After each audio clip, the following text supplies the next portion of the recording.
দাঁড়া বলছি, দাঁড়া। ধরতে পারলে কিন্তু খুব খারাপ হবে। অর্জুন দাঁড়া। পেছন থেকে ভেসে আসা কথাগুলো অগ্রাহ্য করে প্রাণপণ দৌড়তে শুরু করলো। হঠাৎ চলতে চলতে, মালতী, তুমি তুমি ঠিক আছো তো? আমি আর পারছি না অর্জুন, আমি আর পারছি না। আমাদের থামলে হবে না মালতী, ওরা আমাদের ধরতে পারলেই তোমাকে মেরে ফেলবে, হয়তো তার সাথে আমাকেও। আমার যা হয় হোক, তুমি ফিরে যাও। আমি চাই না আমার জন্য তোমার কোনো ক্ষতি হোক, তুমি ফিরে যাও। মাঝপথে ফিরে যাওয়ার জন্য আমি তোমার হাত ধরে ঘর ছেড়ে বেরিয়ে আসিনি মালতী। আমার জীবনের শেষ নিঃশ্বাস অবধি আমি তোমার সাথেই থাকতে চাই। এত ভালোবাসো আমাকে? প্রাণের চেয়েও বেশি। কিন্তু আমাদের ভালোবাসা এই সমাজ কোনোদিনই মেনে নেবে না। সেই জন্যই তো এখান থেকে অনেক দূরে চলে যেতে চাই তোমার সাথে। সেখানে আমাদের কেউ চিনবে না, এই গ্রাম এই মানুষজন থেকে অনেক অনেকটা দূরে। আমার যে বড্ড ভয় করে। ভয় পেও না মালতী, আমি তোমার সাথে আছি। কেউ তোমার কোনো ক্ষতি করতে পারবে না। চলো, মৃত্যু ব্যতীত কেউ তোমাকে আমার থেকে আলাদা করতে পারবে না। ওরা কোথায় গেল? এক্ষুনি তো এখানেই ছিল। রায়বংশের ছেলে হয়ে ছোট সাহেব এমন একখানে কাজ করবে আমরা স্বপ্নেও ভাবিনি। ছি ছি ছি, পরিবারের মান সম্মান বলার কিছুই রাখলো না ছেলেটা। ওকে ভাই বলে পরিচয় দিতে আমার ঘেন্না হচ্ছে। এরম কইবেননি বড় সাহেব। এতে চুপ করতে রামু। ছোট সাহেব আপনার একমাত্র ভাই। যে ছেলে বংশের মুখে চুনকালি লেপে একটিবারের জন্য বংশের মান সম্মানের কথা না ভেবে একটা কাজের মেয়ের সাথে পালিয়ে যেতে পারে, তাকে আমি ভাই বলে স্বীকার করি না। কিন্তু আর কোনো কিন্তু নয়, যেমন করে হোক ওদের খুঁজে বের করতেই হবে। আমার মন বলছে ওরা খুব কাছাকাছি আছে, বেশি দূর ওরা যেতে পারেনি। কিন্তু এই গভীর জঙ্গলে খুঁজে বের করাটা একটু দুষ্কর। পালিয়ে যাবে কোথায়? হ্যাঁ, ধরা ওদের পড়তেই হবে।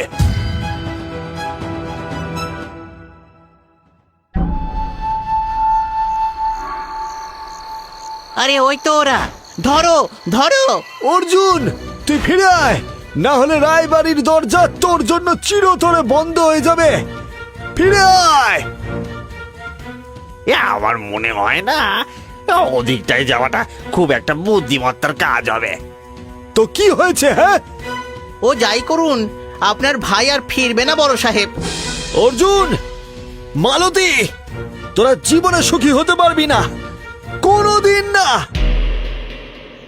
যুধিষ্ঠির রায়ের ক্রোধান্বিত কণ্ঠস্বর ও সমাজের বিধি নিষেধের তোয়াক্কা না করে অর্জুন আর মালতী নতুন করে বাঁচার তাগিদে প্রবেশ করল গহীন অরণ্যে।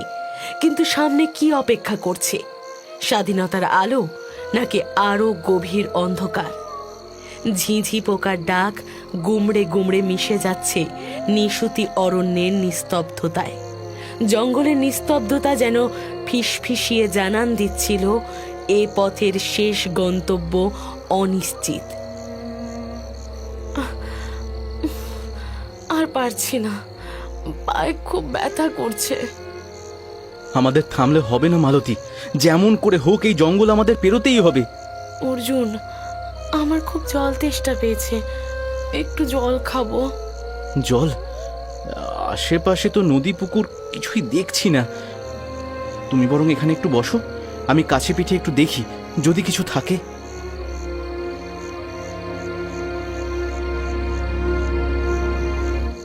মালতী, ওদিকটা দেখো, একটা বাড়ি জাতীয় কিছু একটা রয়েছে, ভিতরে আলো জ্বলছে মনে হয়। হয়তো সেখানে গেলে কোনো না কোনো সাহায্য ঠিক পাওয়া যাবে। জঙ্গলের এত গভীরে কার বাড়ি হতে পারে জানি না, তবে যাই হোক জল তো নিশ্চয়ই পাওয়া যাবে। এভাবে বসে থাকলে হবে না মালতী, চলো ওঠো। অর্জুন ও মালতী দুজনেই যখন সেই অর্ধভঙ্গুর দোতলা বাড়ির সামনে এসে থামল, তখন চারিদিক ছেয়ে গেছে নিকষ কালো অন্ধকারে। আশপাশ থেকে ভেসে আসছে হিংস্র জীবজন্তুর হাঁক ডাক। কেউ আছেন? একটু জল পাওয়া যাবে? কেউ আছেন? তোমরা কারা বাছা? আমার নাম অর্জুন আর ও হচ্ছে মালতী। আমরা পথ হারিয়েছি। আসলে ওর খুব জল তেষ্টা পেয়েছে, একটু জল দিলে উপকার হয়। অবশ্যই, তোমরা একটু অপেক্ষা করো, আমি এক্ষুনি জল নিয়ে আসছি।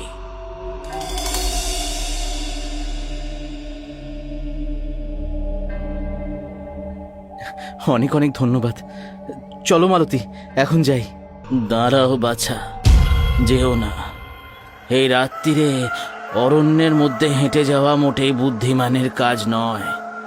এখানে নানা বিপদ আছে, শুধু বন্য প্রাণী নয়, আরো অনেক অচেনা বিপদ।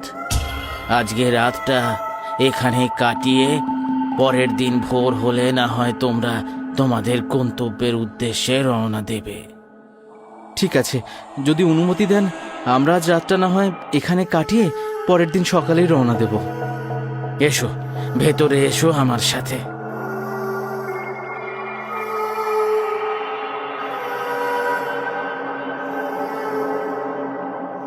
এই বাড়ি বড় অদ্ভুত লাগছে। ঠান্ডা ঠান্ডা হাওয়া আসছে, জানালা বন্ধ থাকা সত্ত্বেও। পরের দিন ভোরের আলো অর্ধভঙ্গুর জানালার কাঁচ গলে ওদের মুখে পড়তেই ঘুম ভেঙে গেল অর্জুনের। সে দেখল পাশে মালতী তখনও গভীর নিদ্রায় মগ্ন। মালতী, মালতী, ওঠো, ভোর হয়ে গিয়েছে। চলো, আমাদের এক্ষুনি রওনা দিতে হবে। ভোর হয়ে গেছে? হ্যাঁ, ভোর হয়ে গিয়েছে। চলো চলো, এবার আমাদের তো রওনা দিতে হবে। হ্যাঁ চলো। আচ্ছা, তার আগে একবার ওনাকে বিদায় জানিয়ে আসি নাকি? ঠিক বলেছ, উনি আমাদের আশ্রয় দিলেন, আর ভোরের আলো ফুটতেই আমরা যদি অকৃতজ্ঞের মতো বেরিয়ে যাই সেটা মোটেই ভালো দেখাবে না। হ্যাঁ চলো, ওনাকে বিদায় জানিয়ে আমাদের বেরোতে হবে।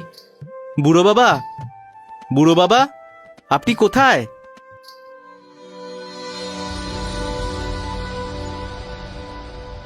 কই গেলেন বলো তো? কাল রাতে উনি তো এই ঘরেই ছিলেন, কিন্তু এখন নেই। নিশ্চয়ই আশেপাশেই আছেন, হয়তো আমাদের ডাক শুনতে পাননি। তুমি বরং একটু দাঁড়াও, আমি একটু দেখি উনি কোথায় গেলেন।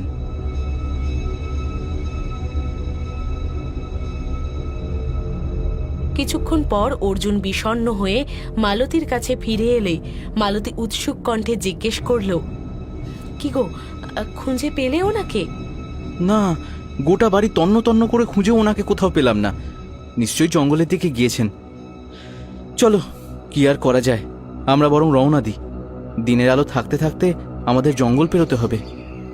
অর্জুন, আমার বড্ড খিদে পেয়েছে, কাল রাত থেকে কিচ্ছু খাইনি। হ্যাঁ ঠিকই তো, কাল রাত থেকে পেটে একটা দানা অবধি পড়েনি। তুমি একটু অপেক্ষা করো, আমি দেখি কাছে পিঠে কোনো ফল পাওয়া যায় কিনা।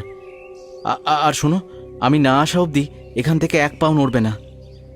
আচ্ছা, তুমি না আসা অবধি আমি এখানেই থাকবো।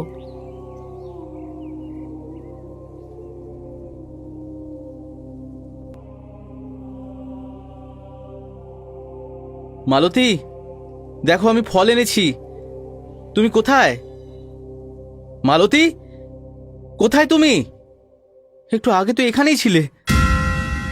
প্রতিটি দেওয়াল থেকে ফিরে আসে শুধু তার নিজের চিৎকারের প্রতিধ্বনি। তার মনে জাগরিত হওয়া নানাবিধ প্রশ্ন ও দুশ্চিন্তার দোলাচলে সে হাঁপিয়ে ওঠে। কোথায় গেল মালতী? বাড়িতে তো কোথাও নেই। তাহলে কি জঙ্গলে? নাকি নাকি কোনো পশু ওকে টেনে নিয়ে গেল? নাকি কোনো অজানা ভয়ঙ্কর বিপদে পড়েছে মালতী? না না, এসব আমি কি ভাবছি? কিচ্ছু হয়নি ওর। আমি ওকে ঠিক খুঁজে বের করব। মালতী, তুমি কোথায়? মালতী, কোথায় তুমি? সারাদিন পায়ে হেঁটে গাছের আড়ালে ঝোপে ঝাড়ে খুঁজেও অর্জুন তার মালতীকে খুঁজে পেল না।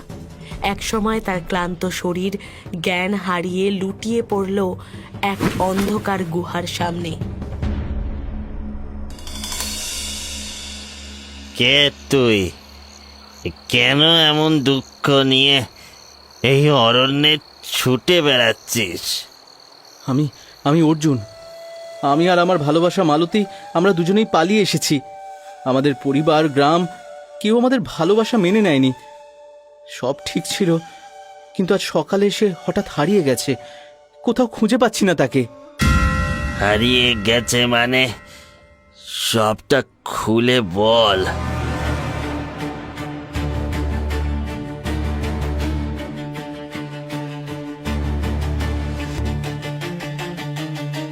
সেই অঘরী তান্ত্রিকের চোখের দৃষ্টি জ্বলে উঠল যেন অমানবিক দীপ্তিতে।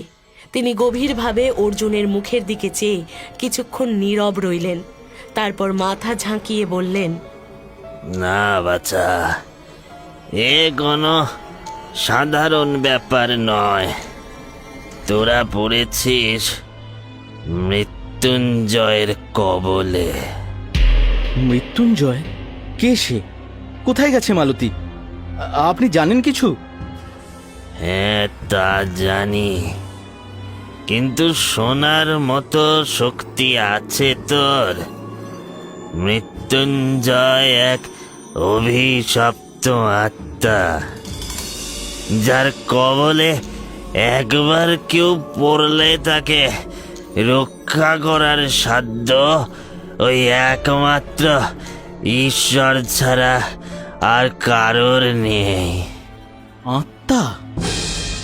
তাহলে তাহলে শোন, আজ থেকে বছর 30 আগে মৃত্যুঞ্জয় ছিল এক দুশ্চরিত্র লম্পট।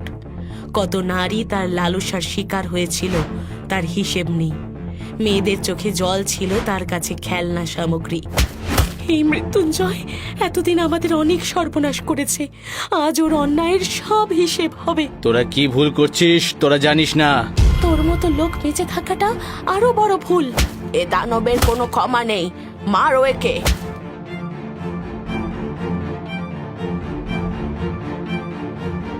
আজ তোর তন্ত্র শিক্ষা সম্পূর্ণ হলো।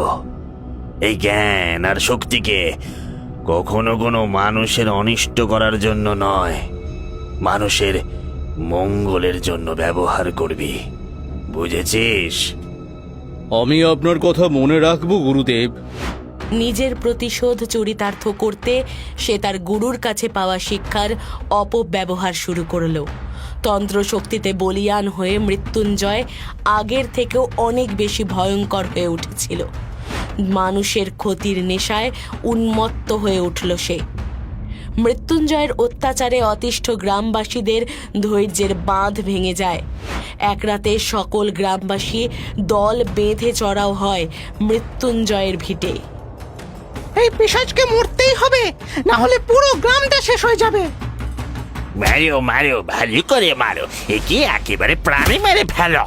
আমি তোদের ছাড়বো না, পুরো গ্রাম আমি ছাড়খাড় করে দেবো। তুই বেঁচে থাকলে তো আমাদের ক্ষতি করবি। হ্যাঁ, গতবার তোকে ছেড়ে দিয়ে যে ভুল করেছিলাম, এবার আর সেটা করবো না। তুই এতকাল আমাদের গ্রামের মেয়েদের, আমাদের পরিবারের অনেক সর্বনাশ করেছিস, আর না। একের পর এক লাঠির আঘাত পড়তে লাগলো মৃত্যুঞ্জয়ের শরীরে। বেশ কিছুক্ষণের মধ্যেই সে ঢলে পড়ল মৃত্যুর কোলে। তার নিথর দেহটা বাড়ির আঙিনায় পড়ে রইল। এক নির্মম মৃত্যুর মধ্যে দিয়ে পরিসমাপ্তি ঘটেছিল এক অধ্যায়ের, কিন্তু গল্প শেষ হয়ে যায়নি। সবাই ভেবেছিল যে মৃত্যুঞ্জয় আর ফিরবে না, কিন্তু ও ফিরেছে। অপঘাতে মৃত্যুর ফলে মৃত্যুঞ্জয়ের আত্মার সদ্গতি হয়নি। মৃত্যুঞ্জয়ের অতৃপ্ত আত্মা ওই ঘরের বাইরে বেরিয়ে যাতে কারো কোনো ক্ষতি না করতে পারে, সেই জন্য বাইরে আমি বাঁধন দিই।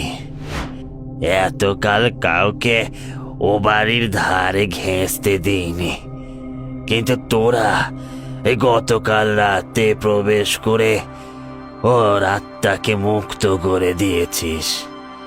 এখন আবার যে ওই একই মৃত্যুর খেলা শুরু হবে, ওকে থামানোর ক্ষমতা স্বয়ং ঈশ্বর ছাড়া আর কারোর হাতে নেই। তাহলে তাহলে আমার কি করণীয় গুরুদেব? আমি কি তবে মালতীকে কোনোদিনও ফিরে পাবো না? এই দুনিয়ায় সবটাই ওনার ইচ্ছে। একটা কথা সব সময় মনে রাখবি, পৃথিবীতে অপশক্তি যেমন রয়েছে তেমনি শুভ শক্তিও রয়েছে। তুই তুই আমার সাথে চল।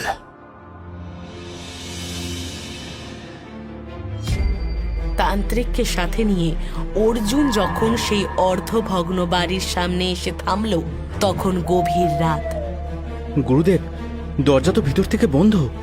এই মুহূর্তে যদি মালতীকে বাঁচাতে চাস তবে ভয়কে জয় করে আমাদের এগিয়ে যেতে হবে।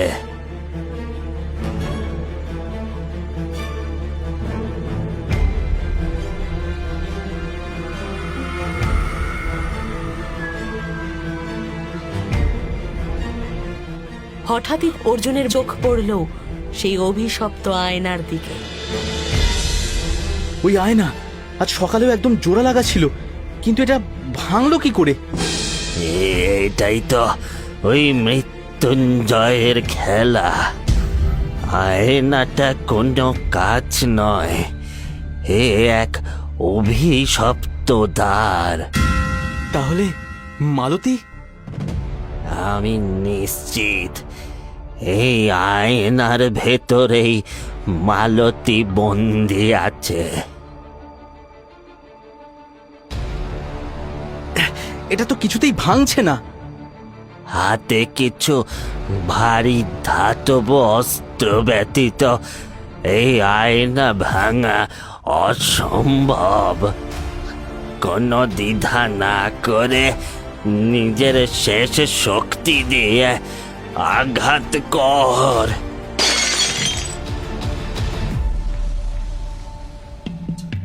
এ পথ এটাই মৃত্যুঞ্জয়ের আস্তানা।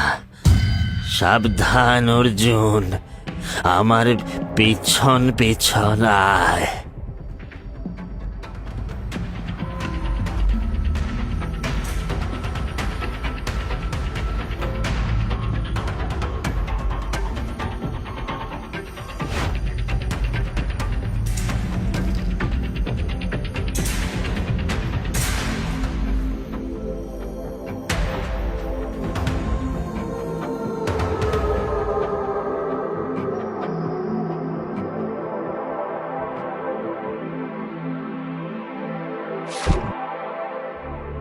এত হাড়গোড়! এরা সবাই মৃত্যুঞ্জয়ের শিকার। খুব সাবধানে। মালতী, নিজের ভালোবাসাকে বাঁচাতে এসেছিস, পারবে না। ও এখন আমার। শুধু অর্জুন একা নয়, আমিও এসেছি। গুরুদেব, ভালোই হয়েছে আপনি এসেছেন। অনেক পুরনো হিসেব বাকি আছে। এসব করিস না মৃত্যুঞ্জয়, মেয়েটাকে তুই মুক্ত করে দে। কখনো না। খবরদার মৃত্যুঞ্জয়, আমি তোমাকে শেষবারের জন্য সাবধান করছি, মালতীকে ছেড়ে দাও। যদি ওকে না মুক্ত করি তাহলে কি করবি? আমি ভালোবাসার জন্য যেমন প্রাণ দিতে পারি তেমন প্রাণ নিতেও পারি। যাই হয়ে যাক, তোমার মতন দুষ্টের কবল থেকে আমি আমার ভালোবাসাকে রক্ষা করবই। পারলে বাঁচিয়ে নে তোর ভালোবাসাকে। হাস্যকর, আজকে রাতটা হলো আমার, তোরা আমায় আটকাতে পারবি না। এই যজ্ঞের পর মালতীকে নিজের করে নেব আমি। থাম মৃত্যুঞ্জয়, এই অপবিত্র যজ্ঞ যদি সফল হয় তবে তোর অপশক্তি আরো শতগুণ বেড়ে যাবে। এ আমি কিছুতেই হতে দেব না। গুরুদেব, আপনি আমায় এ তন্ত্র শিখিয়েছিলেন আর আজ সেটাই থামাতে এসেছেন। অনেকটা দেরি হয়ে গেছে। বাচ্চা অর্জুন, মন দিয়ে শোন। যজ্ঞ সফল হবার আগেই আমাদের কুণ্ডের আগুন নিভিয়ে ফেলতে হবে। এটাই একমাত্র উপায়। আমি বুঝেছি গুরুদেব। নির্বোধ, তোর সাহস কি করে হলো এ কাজ করার? আমি তোকে কিছুতেই সফল হতে দেব না। এই মূর্খ ছেলেটার জন্য বেঘোরে আপনার প্রাণটা যাবে, কিন্তু কি আর করা যায়? আমার পথে বাধা সৃষ্টি করা কারোর বাঁচার অধিকার নেই। অর্জুন, আমার ত্রিশূলটা নে। এই ত্রিশূল আমায় আমার গুরুদেব দিয়েছিলেন আশীর্বাদ স্বরূপ। দৌড়ে গিয়ে এক্ষুনি ওকে এফোর অপর করে দে। আর যাই হয়ে যাক না কেন, পিছন ফিরে তাকাবি না। যা। আমি মরতেও রাজি, কিন্তু মালতীকে যে আমায় ফেরাতেই হবে। এই সামান্য ত্রিশূল নাকি আমাকে হত্যা করবে? মৃত্যুঞ্জয়, আমি অজেয়, আমি অমর, আমি মৃত্যুঞ্জয়।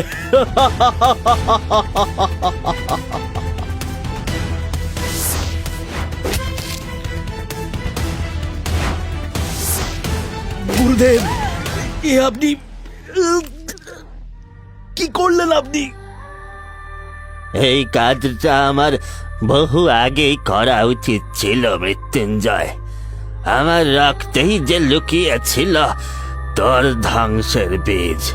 তাই তোকে শেষ করার জন্য নিজের প্রাণ দিতেও কোনো কুণ্ঠা বোধ করিনি। আমি ফিরবো। এক আকাশ বিদীর্ণ করা চিৎকার পলকে গুঁড়িয়ে দেয় কয়েক মুহূর্তের নিস্তব্ধতাকে। মৃত্যুঞ্জয় ও তান্ত্রিক দুজনেই ধীরে ধীরে বিলীন হয়ে যায়। অর্জুন কোনো কথা না বলে মালতীকে জড়িয়ে ধরতেই তার দু চোখ বেয়ে নেমে এলো জলের ধারা। আর তান্ত্রিক নিজের জীবন উৎসর্গ করে মুক্তি দিলেন এক নিরপরাধ প্রেমকে।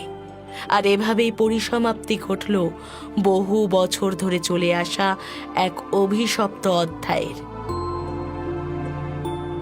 ভোরের আলোয় অর্জুন আর মালতীর হাত ধরে শুরু হলো এক নতুন যাত্রা।